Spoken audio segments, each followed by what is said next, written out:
For 28 years, one man has led Zimbabwe. On Saturday, Robert Mugabe faced the biggest challenge he's seen in many of those years.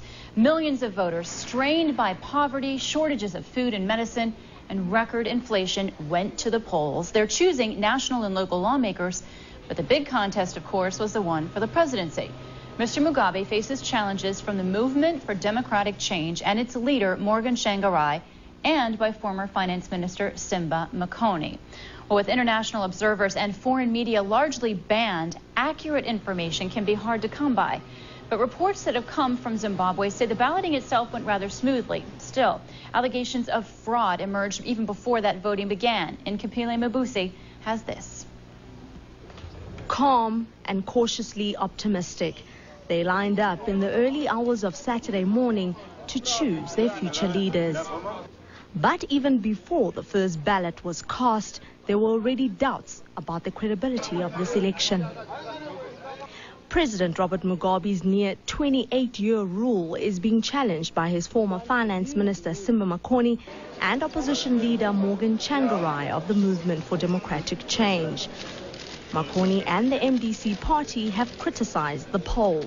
There's been a number of blatant breaches of the law.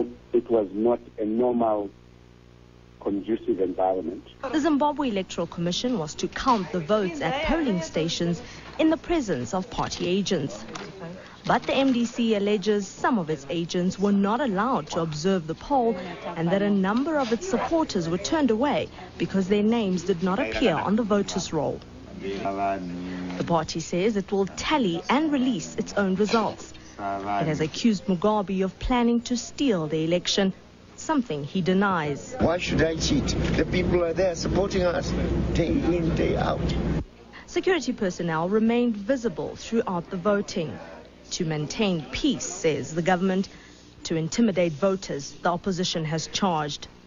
Despite their concerns, the MDC remains hopeful. After some grueling campaign, we have now come to an end. I have cast the vote, as you have all witnessed. I want to assure you that the people's victory is assured. Incidents of violence were sporadic. Police are investigating the bombing of a ruling party parliamentary candidate, and the opposition has reported that one of its agents' homes was set on fire. With the highest inflation rate in the world and unemployment estimated at 80%, the winning candidate has their work cut out. Most voters are desperate for a leader who will improve their country's economic fortune. Nkapile Mabusi, CNN, Johannesburg. Well, since few international observers could monitor the vote, it fell to Zimbabwe's own civil society groups to watch for irregularities. One of those groups is Zimbabwe Lawyers for Human Rights. And earlier, our Relitsa Vasileva spoke with Otto, Saki, the group's program coordinator. They discussed the possibility that the voting is rigged.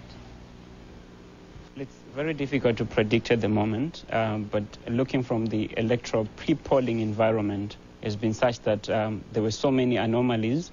If you look at the voters' roll, if you look at the fact that most of the polling stations, the distribution of the polling stations, the absence of observers in some of the polling stations, all indicate to an election which is likely to be disputed by the opposition and even the independent candidates such as Simba Makoni.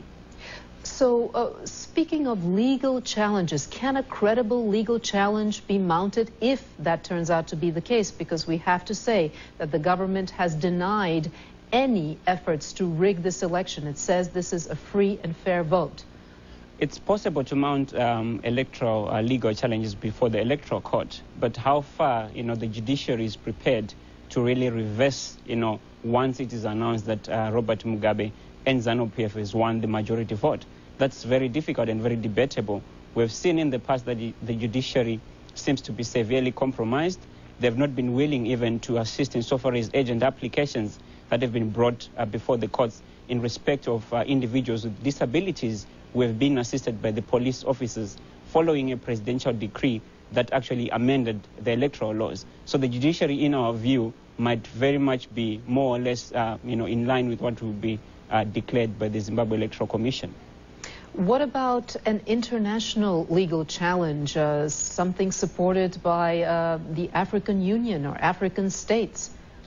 It's very possible, but it will only be for raising, the political stakes and isolating the Mugabe regime, assuming after tomorrow, after today, they'll be deemed the winners of the elections.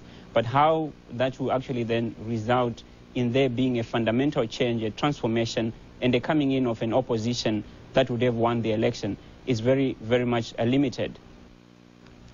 Well, this weekend, or that was Otto Saki, rather, with Zimbabwe Lawyers for Human Rights, speaking earlier with our Relitsa Vasileva. Well, this weekend, we want you to be sure to join Aisha Sase for a special edition of Inside Africa that focuses on the Zimbabwe election. We'll look at what's at stake for all Zimbabweans in this vote, and that's going to be Sunday at 0:30, right after World News.